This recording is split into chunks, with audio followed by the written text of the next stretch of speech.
Hi folks, so we're moving into Unit 8 now, which is a unit about patterns and looking at patterns in numbers to solve various types of problems. I want to start off with a few definitions. A sequence is a list of numbers in a defined order, usually ascending or descending. The main types of sequences we'll be looking at are ascending or descending sequences. There are a couple different types of sequences. You can have a finite sequence. That's a sequence with a finite number of terms. In other words, it's an actual number of terms. Maybe there's 3 terms, maybe there's 20, maybe there's 1,000,000, but there's an end to it. We contrast that with an infinite sequence. That's a sequence that has an infinite number of terms. Okay, so an example of a finite sequence could be 1, 3, 5, 7. Whereas an example of an infinite sequence could be 1, 3, 5, 7, ... Okay. An arithmetic sequence is a sequence in which a constant is added to every term to get the next term. So this here is an example of an arithmetic sequence because I'm adding 2 each time. That's a constant. Every time it's 2. A geometric sequence is a sequence in which a constant is multiplied by each term to get the next term. So for example, 1, 3, 9, 27, that's a geometric sequence. Here's an infinite one because I'm multiplying by 3 each time, and that's a constant. Okay, so I'm going to give you a few sequences. I want you to tell me, are they finite or infinite, arithmetic, geometric, or neither? So here's the first one. Let's take 3, 5, 7, 9. Pause the video and tell me what that is. Okay, so this is finite because it stops at 9. There's no ... And it is arithmetic because we're adding 2 each time. Here's the next one. Try 3, 5, 9, 7, 9, ... Pause the video. Okay, so this is an infinite sequence because of the ... It goes on forever, and it's also arithmetic because we have a constant value of 2 that's being added each time. Here's the next one. Try 3, 6, 12, 24, 48. So that's going to be a 48. Pause the video. Okay, so this one is finite. There's just 5 terms, and is geometric because we are multiplying by a constant each time. Each time we're multiplying 2. If I multiplied by 2 all the way, but then this last one here was, say, 49, then it's no longer geometric. It has to be multiplied by a constant for every single term in the sequence, okay?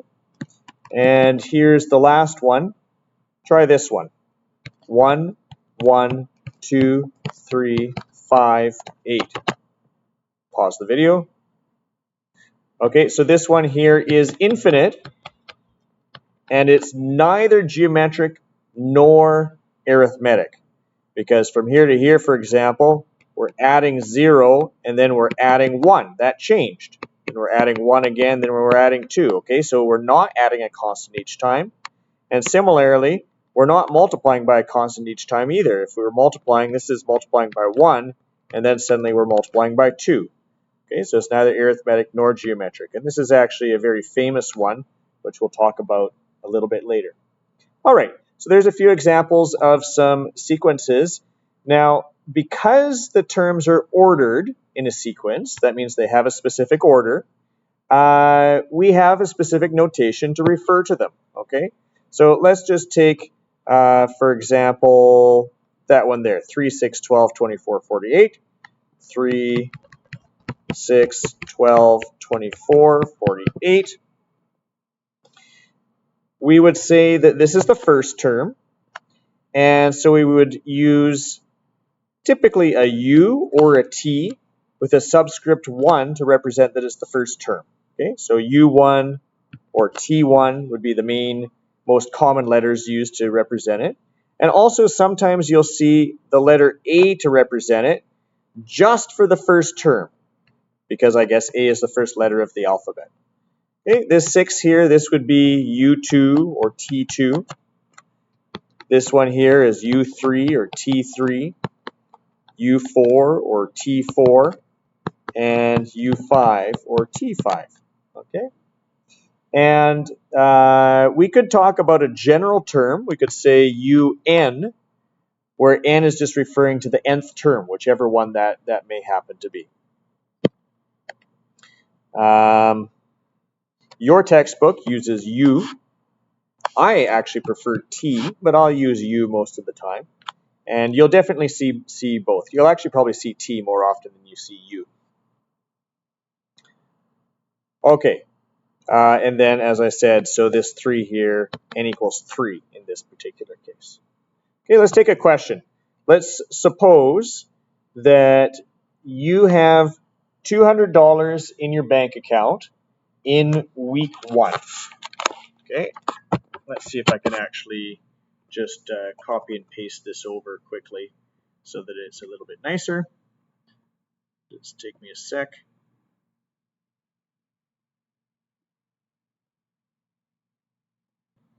So you have $200 in your bank account in week 1, and every week you deposit an additional $45. You make no withdrawals. In which week will you have over $500? Okay, so we've got a sequence here. We've got that in the first week you have $200 in your account, then you have 245, then you have 290, and so on. Okay, and according to this, it's infinite. There's no mention of when it stops. Of course, there would be a natural ending point at some point. So here we are. So we've got U1 equals 200. We have U2 equals 245, and so on. And we're asked for what week, for what value of n will you have over $500? Okay. So pause here, think about it, see if you can figure that out. Okay, so I'm going to make a table here, both to figure it out and also to construct a formula that we'll be able to use later. I'm going to have my term number. I'm going to have the term itself. I'm going to have the pattern. And I'm going to have the term value. Okay.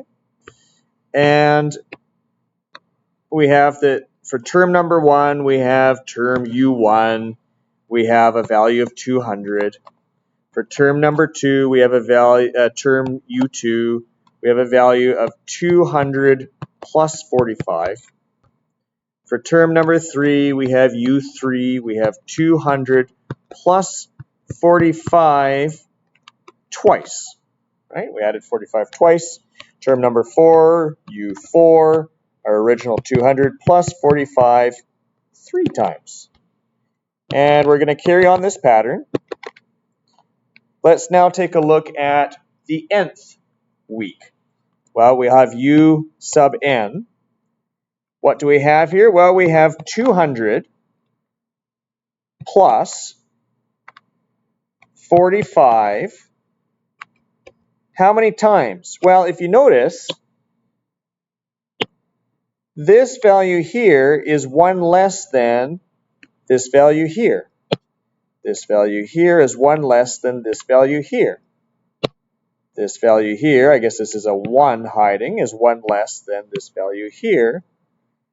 We could even write it in here. We have plus 45 times 0, 1 less than this value here. So if we're in the nth month, then we have an n minus 1 here. Okay, and this actually, all of this, I put term value, but this is what I meant to put for the pattern. So I'll just move that over like so. Is that going to work?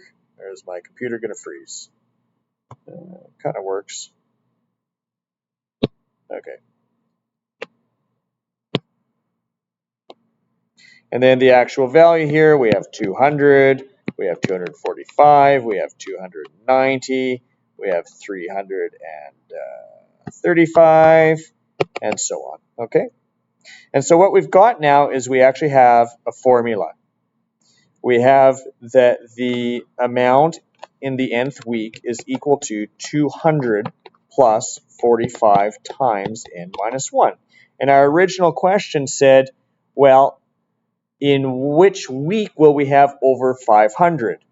So we're trying to solve for n. We're trying to say, okay, when will this thing, this amount, be greater than 500? Or in other words, when is 500 going to be less than it? This is how much we're going to have in week n. So we're solving this inequality. We'll subtract 200 on both sides. 300 is less than 45 times n minus 1.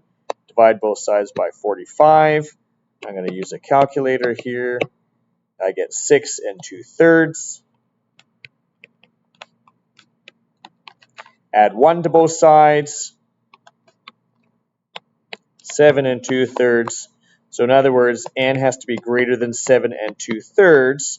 And since this is a sequence where we're counting, n is an integer. Well, actually, not only that, n is a whole number. Okay, so n is greater than or equal to 1 and is an integer. So for what n will we first get over $500? That's going to be n equals 8. And since we're given a word problem, we're going to give a word solution. In week 8, we will have over $500.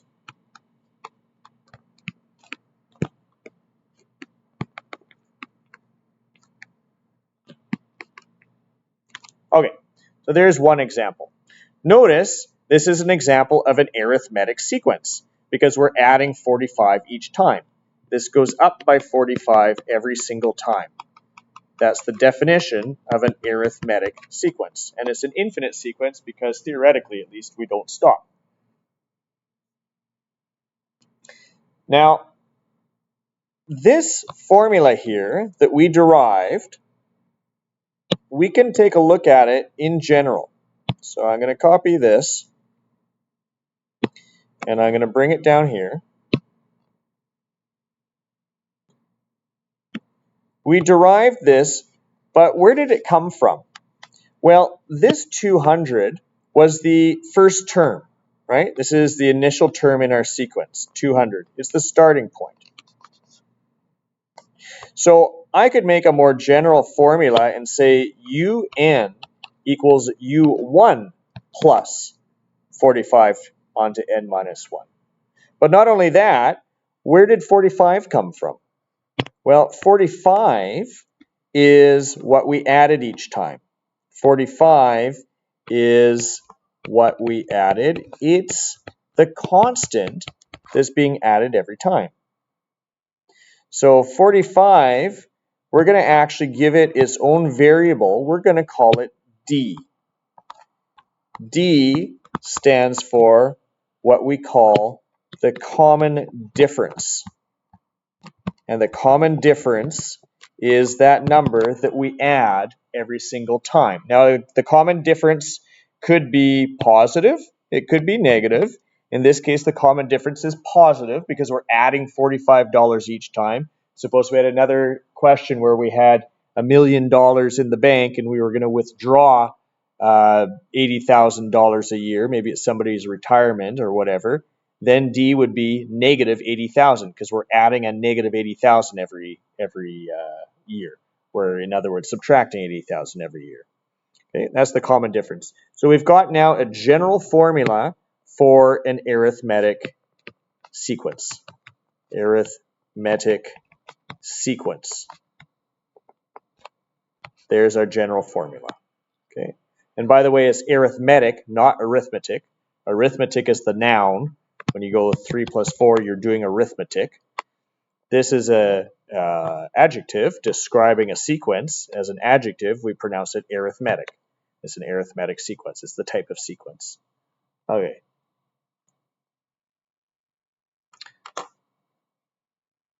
And so let's also just write this out, that if we have d greater than 0, we're increasing. And if we have d less than 0, we are decreasing.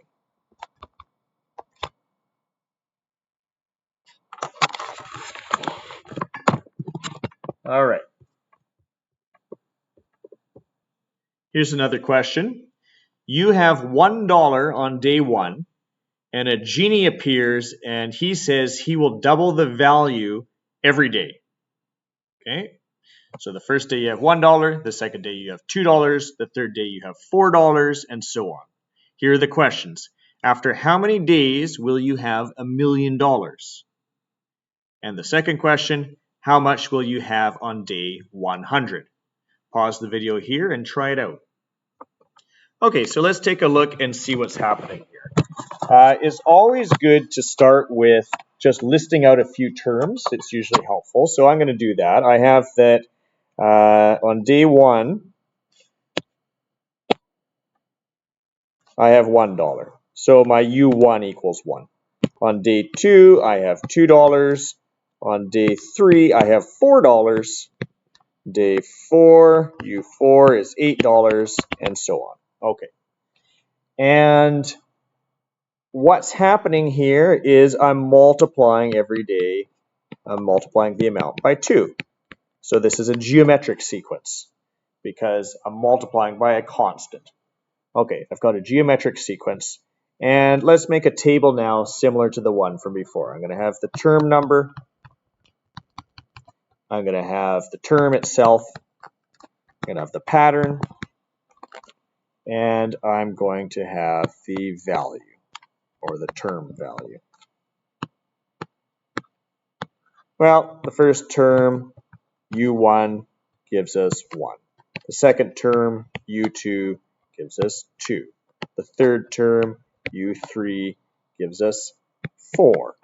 The fourth term, U4, gives us 8. Okay, and we carry on in this manner all the way up to the nth term, UN, which is going to give us, well, I don't know. Okay, pause the video here and see if you can actually come up with the pattern yourself and come up with the formula yourself. Okay, so my pattern is first I have a 1,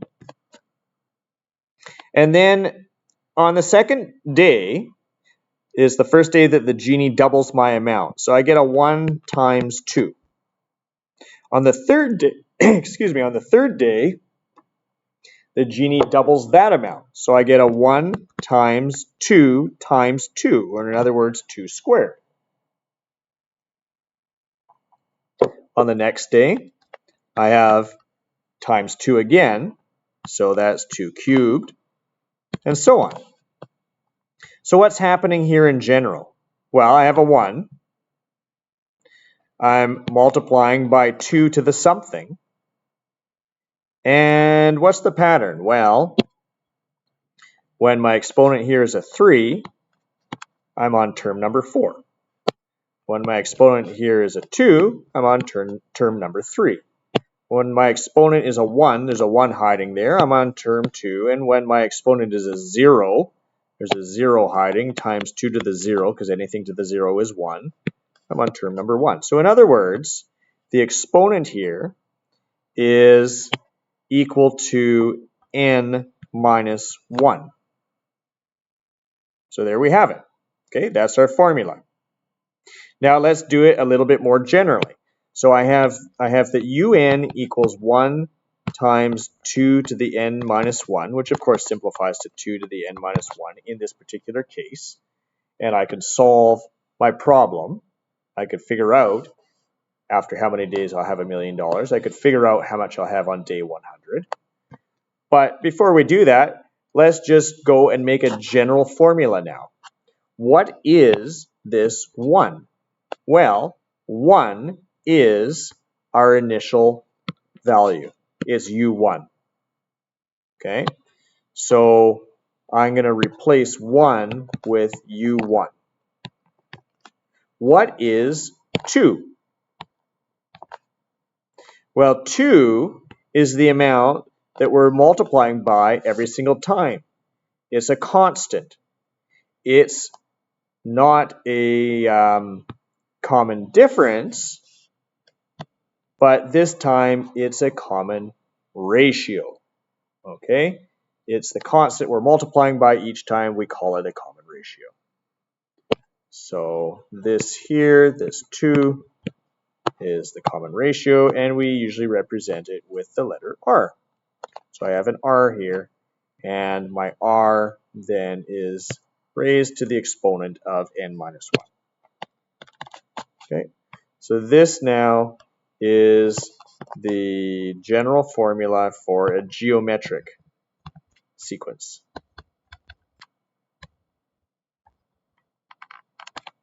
Okay.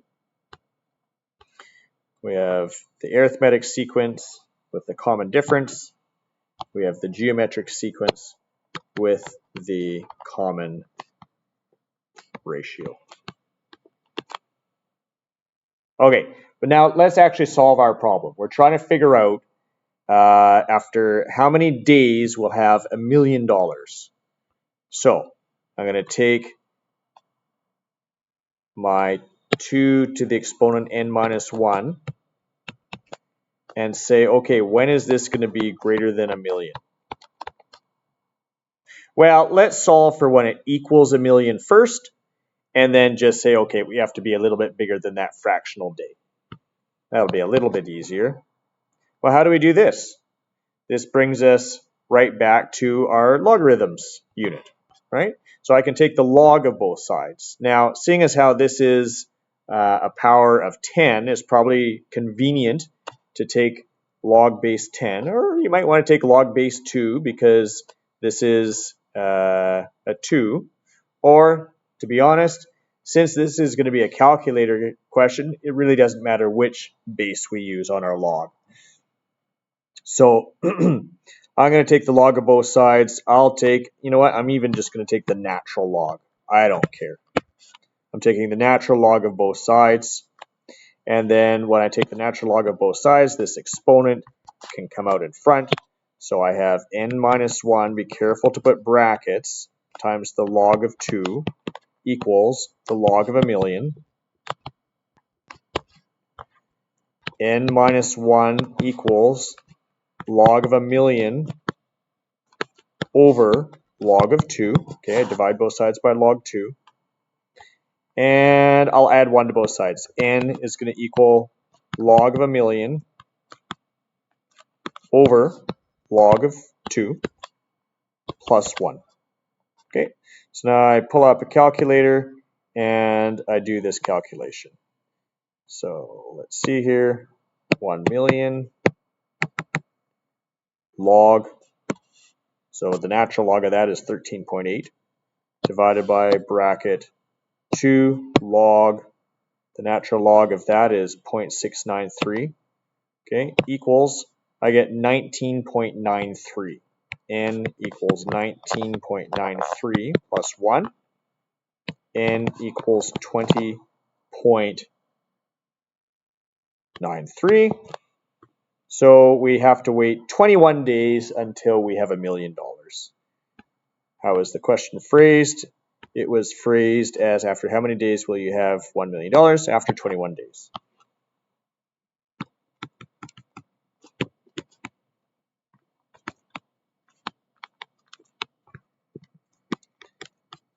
Okay.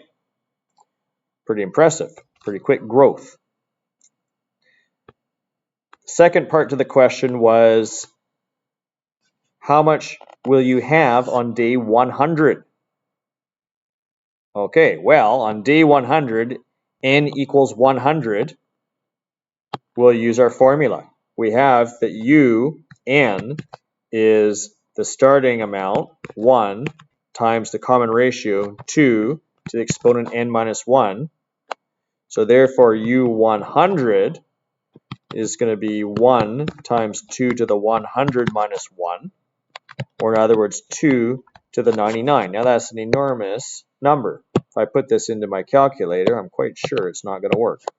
Oh my goodness, it does work.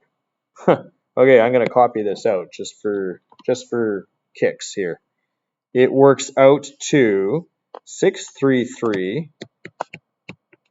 comma, 825, comma, 300, 114, another 114, 700, 748,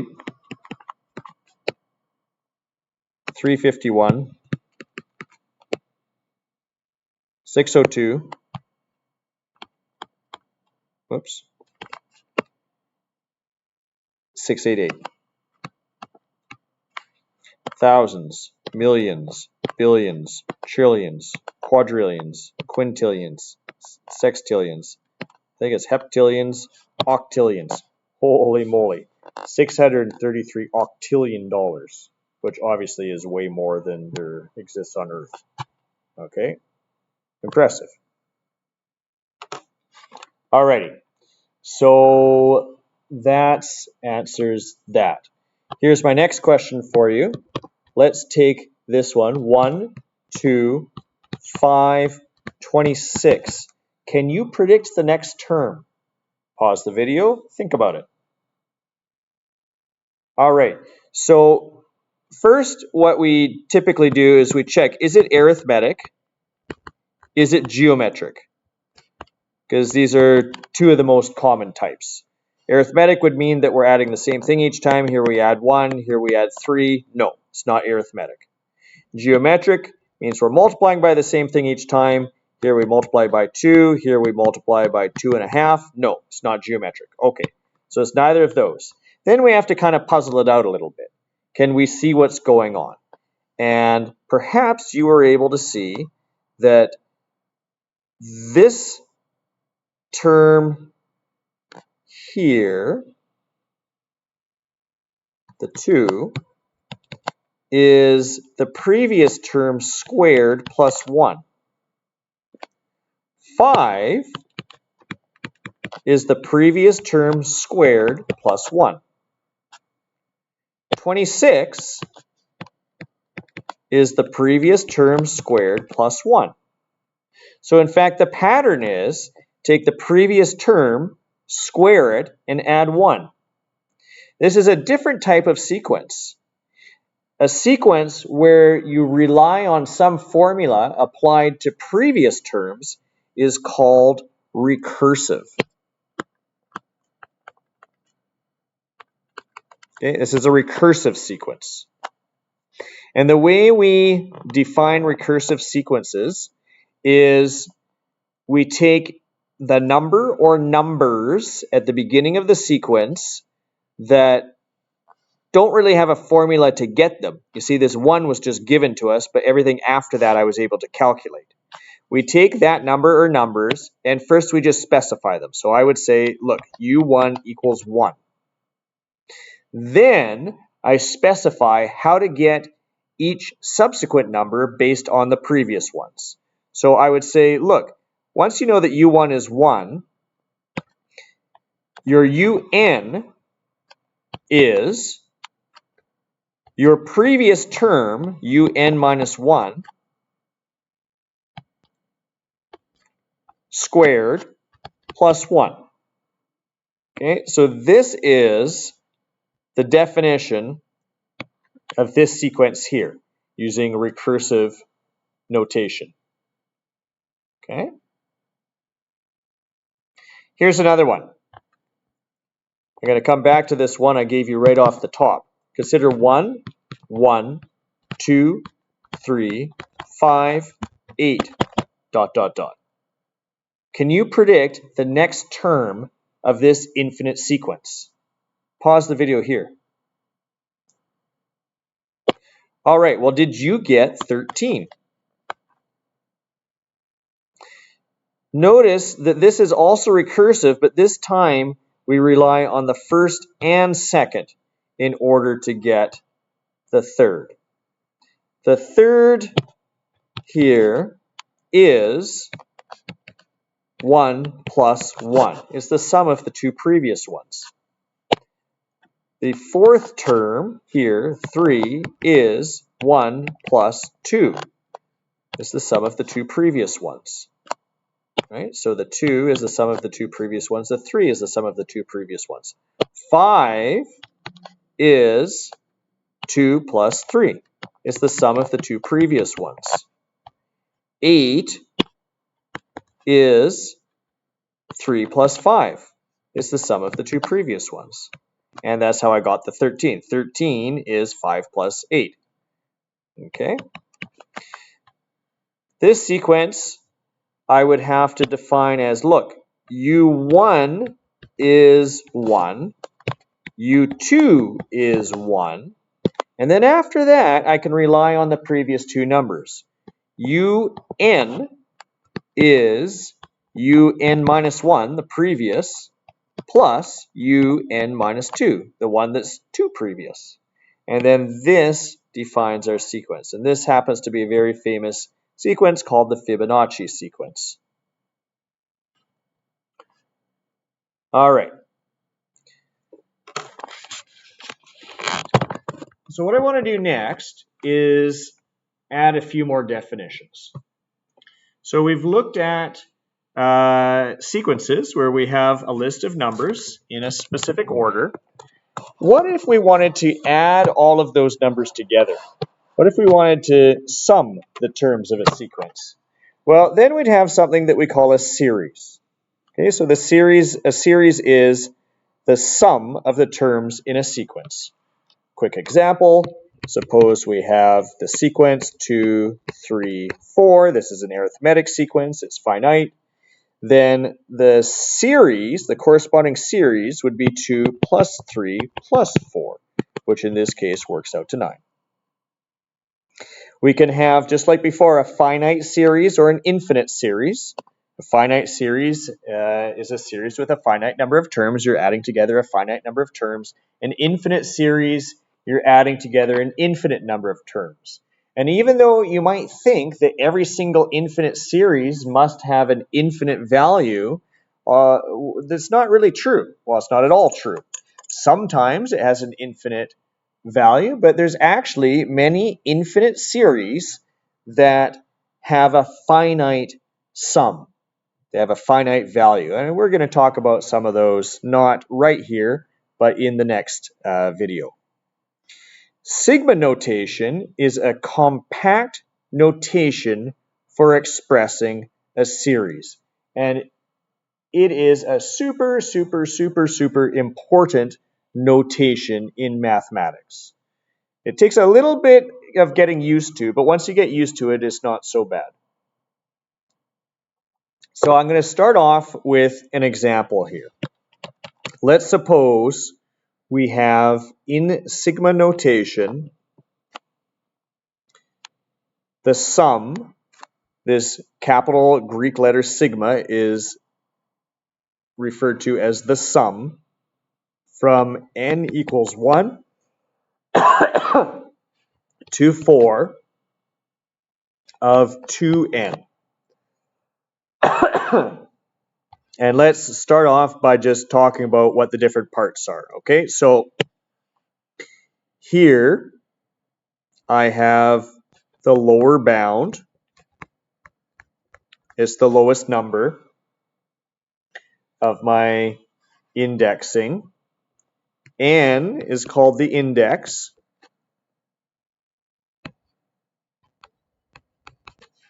Up here I have the upper bound. By the way, when we get into integral calculus, you're also going to have a lower bound down here and an upper bound up there. Instead of a sigma, you're going to have this integral sign. So you could have, for example, the integral from a lower bound of 0 to an upper bound of 10, for example. But we'll talk more about that when we get to it. And in here, we have what we call the general term. This general term is completely analogous to these general terms in our sequences, like this here. Okay, well, that's a recursive one. And how this works is if I write the sum from n equals 1 to 4 of 2n, this means the following. I start with the value of n equals 1. I substitute it into my general term. So that would be 2 times 1. I add a plus. I increase my index from 1 to 2. I don't have to physically write it there. I'm just doing that to show you. And then I continue on with the same process. I would now substitute 2 in for n. I add a plus. I increase my index to 3. Then I substitute the 3 in. So I have 2 times 3. I add a plus. I increase my index to 4. Now, because this 4 matches my upper bound, this is the last time I'm going to substitute in a value. I substitute in a 4, so I get 2 times 4, and that's it. My series is complete. And now I can evaluate this. This is equal to 2 plus 4 plus 6 plus 8, which equals 20. Okay, so this here, the sum from n equals 1 to 4 of 2n equals 20. And right here are the calculations showing you why. Let's take another example. How about you try this? I'm going to give you the summation in sigma notation from I equals 3 to 10 of negative 1 to the I. Pause the video and try that. Okay, so we're going to go through the same process. We start with I equaling 3. Now notice we can use different letters. N, I, J, K. Those are the most common. M. Those are the most common letters for our index. We start at the lower bound, 3. So I have negative 1 to the exponent 3 plus. Then I increase this 3 to a 4. Again, you don't have to actually write that. I'm just doing that to show you. And I would substitute in the 4 where the I is. So I get negative 1 to the 4 plus. Now it becomes a 5, substituted in, negative 1 to the 5 plus. Then it becomes a 6, substituted in, negative 1 to the 6 plus. Then it becomes a 7, substituted in, plus. Then it becomes an 8, substituted in. Whoops, careful there, Jones. Negative 1 to the 8 plus. Then it becomes a 9, substituted in, plus. Then it becomes a 10, and that matches our upper bound. So this will be the last one, negative 1 to the exponent of 10. Okay, and so you can see this is indeed a compact way of expressing something rather lengthy. Instead of writing out all of this, I can express it this way. And as you work with these more and more, you'll be able to see what's going on without necessarily writing out all the steps. So for example, when I see this, I see that we're alternating between negative 1 and positive 1. Because look at how these evaluate out. Negative 1 to the 3, well, negative 1 times negative 1 times negative 1 is negative 1. Plus, negative 1 to the 4, well, it's going to be positive 1. Because I have an even exponent. Plus a negative 1, plus a positive 1, plus a negative 1, plus a positive 1, plus a negative 1, plus a positive 1. Well, that's 0, 0, 0, 0. So it evaluates to 0. Okay?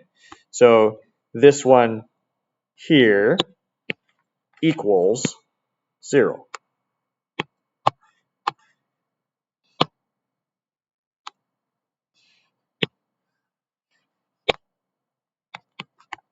Like that.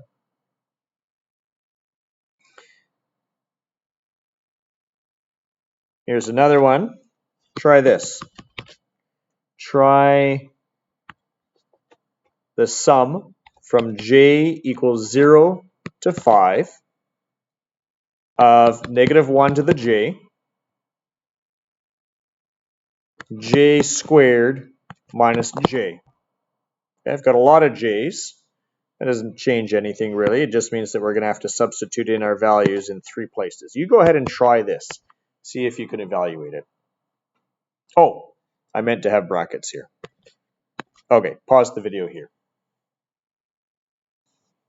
All right, so I'll walk through it. My first term is when j is 0. That's going to be negative 1 to the 0, 0 squared minus 0, plus. My second term has j equal to 1. Negative 1 to the 1, 1 squared minus 1, plus. My third term has j equal to 2, plus. My next term has j equal to 3, plus. My next term has j equal to 4, plus. My last term has j equal to 5. Okay, and then I go ahead and I do this computation. Well, the first one's going to be 0. Second one is going to be 0. 1 squared minus 1 is 0. 0 times anything is 0. Third one is going to be 4 minus 2. That's 2 times negative 1 squared, so that's 2. This one here is going to be 9 minus 3, that's 6, times negative 1. So that's going to be negative 6, plus this one here is going to be 16 minus 4, that's 12, times positive 1, so that's plus 12, plus the last one is going to be 25 minus 5, that's 20, times negative 1, that's negative 20. Okay, and see how the signs alternate. I have a positive and negative, a positive and negative. They're alternating because I started it off with this piece right here, a negative 1 to the exponent of my index. What does this work out to? Well, if I put these two together, I get negative 26, positive 14. 26 minus 14 is 12. So negative 12 is the final value of that series, of that sum. All right. Now, there's a couple things to notice. One thing that I'd like you to notice is that the number of terms you have in the expansion, the number of terms, is equal to the final value minus the initial plus 1. Okay, check that out. 5 minus 0 plus 1 is 6, and we do have 1, 2, 3, 4, 5, 6 terms. Some of them cancel out, but we have 6. Here, 10 minus 3 plus 1. You need that plus 1. Okay, it gives us 8 terms. Check it out. 1, 2, 3, 4, 5, 6, 7, 8. Indeed. Up here, we have 4 minus 1 plus 1. That means 4 terms. 1, 2, 3, 4. There they are. Okay. So that's a good thing to know, that the number of terms, this is actually especially good to know if you go into computer science, actually. So I'm just going to put note, the number of terms in sigma notation, or actually I should say the number of terms in the sum from n equals a to b of, let's just say, some function of n, is b minus a plus 1. Okay, that's just how you find the number of numbers between a and b, where a and b are inclusive. You subtract them and add 1. Okay, 2 more examples and we'll call it a day. I would like you to find the sum from n equals 2 to 4 of sine n pi over 12. Okay, pause the video and try that. All right, so we've got a finite sum. We have 3 terms. 4 minus 2 plus 1 is 3. And we've got a sine function, but that's okay. We've done the sine unit. We know how to handle it. So this evaluates to the sine of 2 pi over 12 plus the sine of 3 pi over 12 plus the sine of 4 pi over 12. Well, that simplifies to sine of pi over 6 plus sine of pi over 4 plus sine of pi over 3. Isn't this nice? These are all the special angles in the first quadrant. Sine of pi over 6, we know that that is 1/2. Sine of pi over 4, we know that that's 1 over root 2. Pi of sine over 3, we know that's root 3 over 2. Okay, it's nice, but you know what? I'm not done. Look at this. Let's multiply numerator and denominator by root 2. It's called rationalizing the denominator. And look what we have now. We have 1 over 2 plus root 2 over 2 plus root 3 over 2. Well, that's 1 plus root 2 plus root 3 over 2. That's our sum. Okay? So this sum here equals 1 plus root 2 plus root 3 over 2. That's nice. I like that one.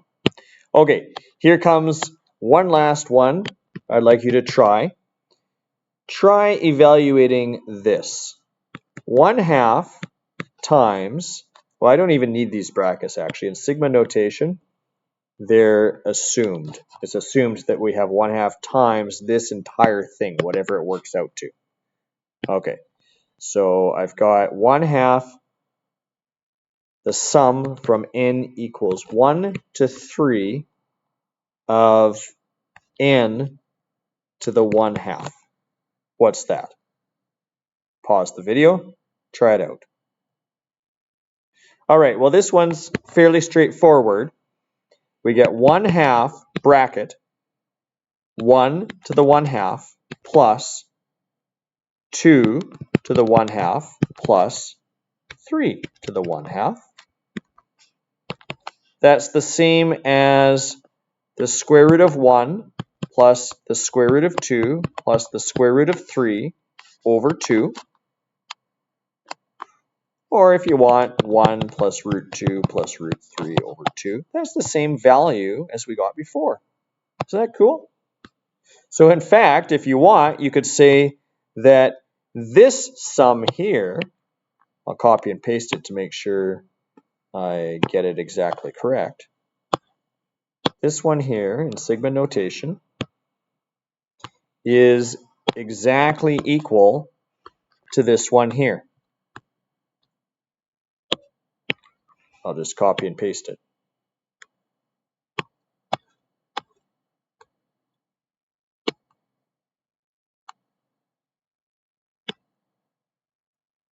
Okay, so that is it for now.